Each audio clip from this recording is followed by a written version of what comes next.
And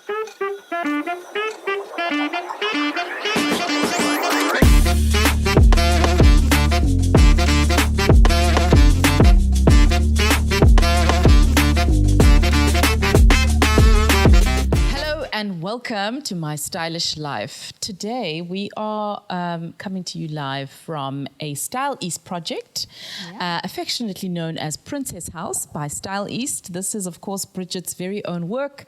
And we thought, hey, why don't we, situate ourselves from where, the epicenter of the work comes from and the inspiration and all of the wonderful things that we are so used to talking about. So welcome to this episode.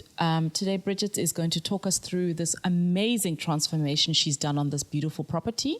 And how are you feeling about it overall? I'm good, and it's nice to be back podcasting again. Yes. I know, guys, we did take a little bit of a break, but we're back. And how exciting to come back with taking you into an actual project. This is a project we recently handed over. Yes, our clients have just moved in, and very kindly, they love it. Yeah, they do. So that is always the best, when you walk away knowing that your clients are really happy, and it's the best feeling. And that's why we carry on doing more projects and more projects. Speaking of the client, tell us about their brief to you. What is it that they asked of you when they first approached you? Okay, cool. So the clients purchased this property last year.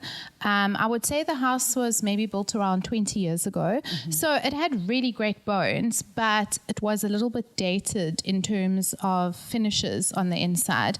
And obviously it didn't suit the client's kind of needs and what their vision was in terms of living spaces, entertainment spaces, that kind of thing. So they approached us. They'd seen the work that Styleast does. We had a consultation, obviously came, viewed the property, and then went onto the drawing board, obviously. So I think the big thing is, when we start a project, we don't just look at, okay, obviously we wanted to update the aesthetics of it. Yeah. But we also had a look, how do the clients live? Like, what are their needs? And I think you and I have touched on this in a couple of episodes before. That is fundamentally like one of the most important things.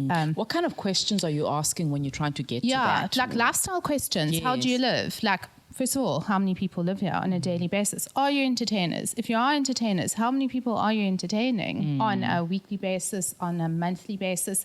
And, I have like a whole questionnaire, literally, questionnaire form when I go and meet clients for the first time and get their brief. And sometimes I'm like, oh my gosh, guys, like, this is not an exam. Like, it's not an interview. I'm sorry. If but there's no set wrong of answer. Questions. Yes. But I'm trying to understand actually how you live, because it's pointless. For instance, in this case with these clients, they're big entertainers. It was very important to them to have an entertaining space, being regular entertainers. So there was no way we could have like an 8-seater dining table, like, you know what I mean? Yeah. And these are kind of the practical things that we get to, and then obviously that forms our base of the criteria that we're going to be designing for. When we met them, like I said, entertaining was quite a big thing for them. Yeah. We wanted a different kind of TV living space. They wanted to have more of a family room that was connected to their kitchen. The kitchen was kind of a little bit separated, and the TV room, there wasn't necessarily a TV room on the ground floor living space. So that was one of the big things that we tried to do, create like more formal living space, more of a family kind of connection to the kitchen, so that whoever was in the kitchen could feel part of the family, like on an evening to evening basis. And then obviously everything spills out onto their patio. So we put in, there were quite a few windows here and not so many doors. And we changed that up so that everything spills out. So that's what I want to know. I mean, as a reno job, what was the extent of the renovations? Did you break down walls? Yeah. To what extent did you renovate the space? Okay, so it was it wasn't like major renovating, but it did involve building. Okay, so you had to wear a hard hat at some point. We did. So yeah, and we had our construction team on site, and they did such a fab job in steering this ship and kind of making the magic for us. But yeah, one of the things that we did do is we created a wine cellar. So that space that you see where the wine cellar was actually part of the bra room. There was this bra room that you could access from outside, and we did a little bit of reconfiguring with brickwork and actually created a wine cellar. Because the client wanted to display his wine, and he's obviously a collector. So there was a bit of a construction there. We did a fair amount of construction with the ceilings. So there was a slab here, which meant that there was very specific lighting points. And a big feature of the home that I think you guys are going to really see as we walk through the home is the lighting. Listen, I still remember the line from an episode before when we talked about lighting. Yes, you know, layer your lighting. Yeah, I remember I'm was so the passionate key about phrase. lighting. Layer your lighting, and I do Yeah. see that there's a lot of different levels of lighting here and types of lighting, which I think is just an amazing feature that immediately stands out about this house. Sets the mood, really kind of, and the fact that you can obviously play around with it and use different levels of it, it really does help to set whatever mood you're trying to create. That's exactly what we try to do. The house is a smart home, so the lighting is automated, and we will be able to set different kind of scenes for the clients as they move forward in their home. But yeah, that's exactly what we did. So in order to achieve that, we had to actually create a whole new ceiling layout, which means we dropped ceilings in throughout here. We created these beautiful bulkheads. You can see we've used a lot of different types of concealed LED lighting. This one that you guys are having a look at here in the background in the dining room is one of my favorites, where we did this kind of inserted strip light around, which I just love the detail. So before we get into details, what I want to know is conceptually, what was your starting point when thinking about the concept for the redesign? Because it's so, for me as a layman person, when you are working with something that pre-exists, it's so difficult to try and reimagine it into something else when you're working with existing limitations. So what was the starting point of how you conceptualized what this space could be? I think for us, the big thing is we really wanted to play around with texture and pattern. One of the key features that was staying, that the clients already had, was the artwork that you see in the foyer. And I think that was our starting point. It's monochromatic. It's a beautiful photographic piece, very striking black and white, and it's very soulful. And for us, I think that was the starting point that kind of set up everything else we wanted to do. So you can see artwork was the inspiration. In this case, it was the inspiration, 100%. I like it. And, it definitely has kind of the theme of that artwork. It is very African and soulful. And I think subtly we have done that in a very contemporary way throughout the interior, whether it is in the patterning that we've used, I really love. So I kind of feel like it's a kind of contemporary interpretation that we took from that picture, photograph. Love it. Yeah. Love it.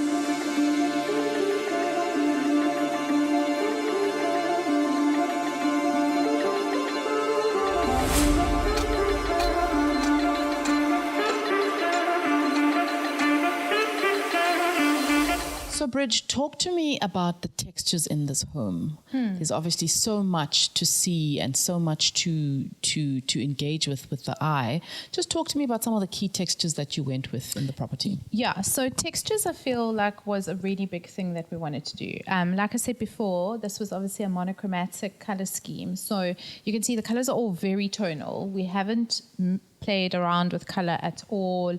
Very neutral. A lot of striking black accents, no metallics whatsoever.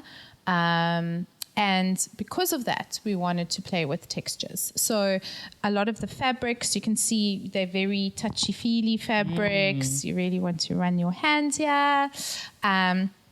Visually, there's quite a lot of pattern as well. So there's quite a lot of cladding you'll see that we've used. Which I love. Yeah, Absolutely love and it. that's all timber cladding. So again, you have like the warmth of that texture coming through. But not only that, for me, it's the repetitive line. So there's a lot of line, which, guys, that is a design principle. We use that quite a bit. We talk about it in terms of interior design terminology. And you can see here, we've emphasized that a lot, whether it's the line of the ceilings, of the bulkheads, of the track lights that we've used.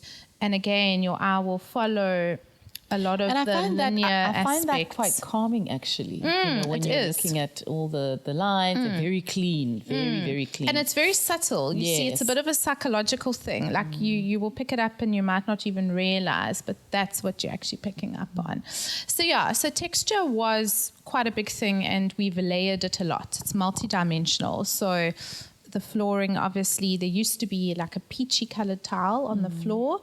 And we put down a timber laminate, and that obviously is a big game changer in terms of changing the whole interior, contemporizing it, but also just providing a lot of warmth and that visual texture. And then going into the kitchen, I mean, this easy quartz that we've used as the splashback is my absolute favorite. That is quite a nice feature, hey, because I think that also just opens so many doors where sort of marble potentially isn't an option. You can always go with easy quartz, hey? And it has the same, I feel, desired effect. Yeah, 100%. When we were designing this kitchen, this was a very strong element that we wanted to bring in, again, because of the visual pattern that you see and that visual texture. So a lot of contrasts from the soft furnishings to the marbles. You'll see the dining table. It also has a marble texture. The coffee table, we've played around with white marble, dark marble in lots of different forms. As you guys know, I love marble. Yes, we do know. And it's a very strong concept, layering of textures and pattern. It definitely comes, the timber, as you say, does add that level of warmth that this house definitely needed. And I think that it all just works together so beautifully. Thank you. What I want to know now is, what are your favorite features in the property? So, okay, I would probably have to say this kitchen is probably one of the most favorite kitchens that I have designed. Ever designed. Yeah, I love it. What makes you love it so much? I love the curve. I think it's so sexy. Curvy lines. As I mentioned before, the kitchen was quite cut off, and one of the big things that we wanted to do was open plan it to the space.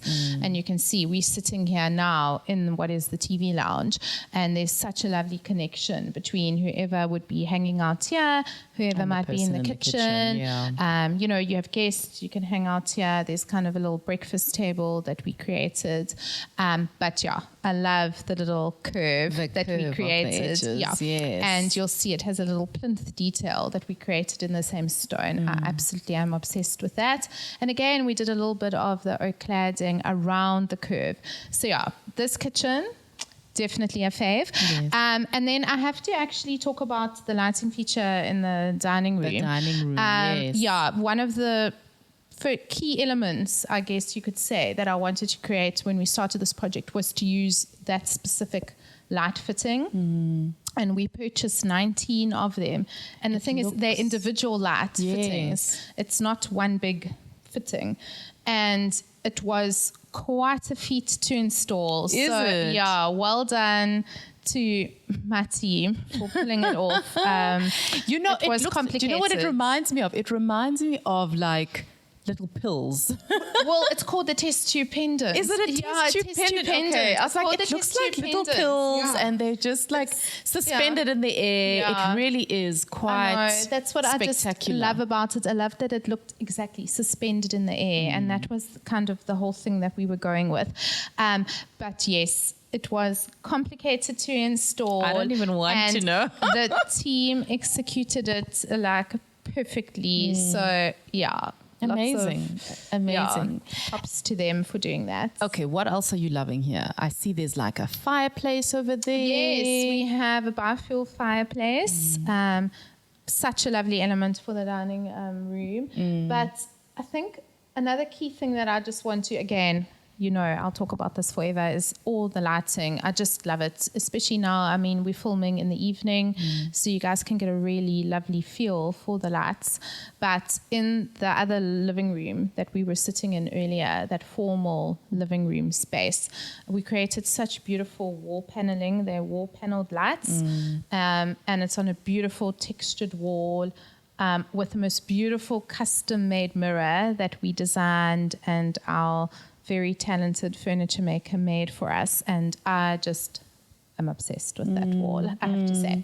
Oh, wait. I'm also obsessed with the bathroom. Oh, guys. Okay, yes. This is my favorite bathroom I think we've also ever the designed. wallpaper in that bathroom has I love it. such pizzazz. And I think that that's one of the elements in powder rooms or guest bathrooms that kind of gets forgotten, where people just kind of go, oh yeah, it's an afterthought. But I love the emphasis you've put into really making that quite a feature of the house as well, because all your guests are going to use that space. Guys, this is a top tip. Your powder room, or what we call the WC, water closet, really should be celebrated and really made into a little bit of a wow moment, because that's what your guests use. So, you know, I think you can have some fun in that space. And that's what we did. It's directly off the entrance. So again, that's where we had that black and white photographic print. The wallpaper's black and white. Oh, I'm obsessed. No, it really is one of my favorites. Fantastic. Yeah. So job well done there. Thank you. Okay, last thing, because I feel like this is a moment of celebration. So I just want to say congratulations to you and your Styleast team for an amazing project. This is an absolute masterpiece. Thank you. And well done on yet another successful project. Thank you. It was Cheers. It was so fun to share this with you guys, take you into an actual project that we've done. I want you to do more of these where we are really just taking you into the real world where all the magic is happening. And hopefully you guys pick up some tips along the way. Yes. And if you have any questions, please pop us a DM on our Instagram, or drop a comment in the below on our Instagram page, on our YouTube page, apologies. And just let us know. You know, we're always interested to hear what you guys think and what you guys want to know, and we will definitely get those questions answered. Awesome. So thank you so much. Thanks Till for next time. Thanks for watching.